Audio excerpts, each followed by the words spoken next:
Imagine standing on Mars after a long day of work. Outside, an endless frozen desert stretches beyond the horizon. The atmosphere is too thin to breathe.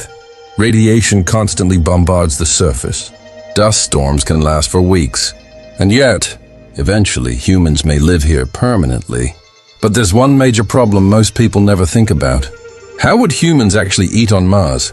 Because bringing food from Earth forever simply won't work. A single astronaut already needs thousands of calories every day just to survive. Now imagine feeding an entire colony. 10 people, 100 people, maybe even thousands one day. To survive on Mars, humanity would need to create an entirely new food system on another planet. And that might become one of the hardest engineering challenges humans have ever faced. At first, early Mars missions would rely heavily on packaged food brought from Earth.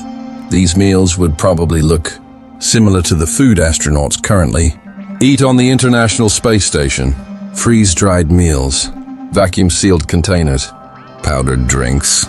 Foods carefully designed to last for years without spoiling. Because reaching Mars takes a very long time.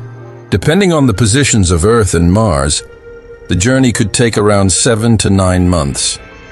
And once astronauts arrive, resupply missions would be incredibly difficult and expensive. Every kilogram of cargo sent to Mars could cost thousands of dollars. That means future colonists couldn't depend entirely on Earth forever. Eventually, Mars would need farms. But farming on Mars would be nothing like farming on Earth. The Martian surface is extremely hostile to life. The soil contains toxic chemicals called perchlorates that could be dangerous to humans. The temperatures are brutally cold, and sunlight on Mars is much weaker than on Earth. Because Mars is farther away from the sun, even worse, liquid water cannot easily exist on the surface for long, which means future astronauts may need to grow food inside giant sealed habitats. These could look like massive greenhouses covered by thick protective layers. Inside, temperatures, air pressure, humidity, and lighting would all need to be carefully controlled. In a way, these farms would function like artificial mini-Earths. Scientists are already studying how plants grow in space right now.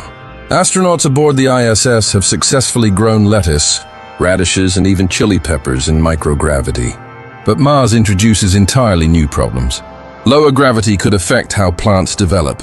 Radiation might damage crops over time, and every drop of water would become precious. Future Mars farms would likely use hydroponics.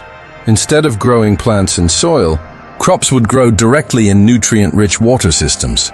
This method uses far less water than traditional farming and allows food to grow in carefully controlled environments. Rows of glowing LED lights could replace sunlight completely. Future Martian farms might operate day and night without ever seeing the real sun. And honestly, the inside of a Mars greenhouse may feel more like a futuristic laboratory than a farm. But plants alone may not be enough. Humans need protein. A lot of it. Transporting cows to Mars would be absurdly difficult. Imagine trying to feed and care for massive animals on a planet where even oxygen is limited.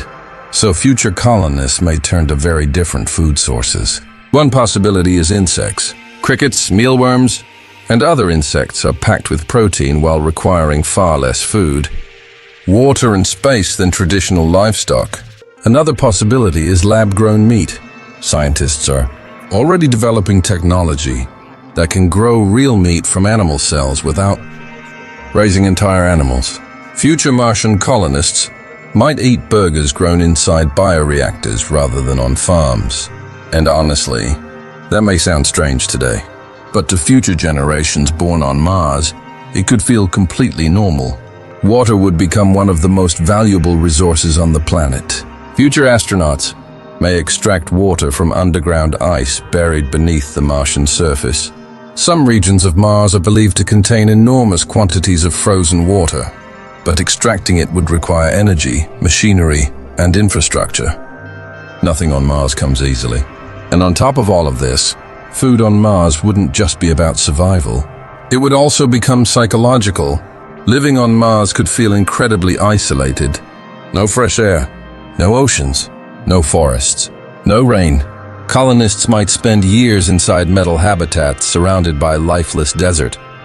Fresh food could become emotionally important. The smell of growing plants, the taste of freshly harvested fruit, even small things like eating warm bread could dramatically improve morale. Future Mars habitats may even include small gardens simply because humans psychologically need nature around them. And over time, Mars cuisine itself could evolve into something entirely new. Different ingredients, different limitations, different traditions. Future Martian recipes may eventually look completely alien compared to food on Earth. And eventually, children born on Mars may grow up eating foods that never even existed on Earth at all. But perhaps the strangest part is this. The future of food on Mars may also transform food on Earth. Technologies designed for survival on another planet could help. Humans grow food in deserts, crowded cities, and extreme environments back home in trying to survive on Mars. Humanity may accidentally reinvent farming itself. Because in the end, eating on Mars is not simply about food. It's about creating an entirely self-sustaining civilization on a dead planet.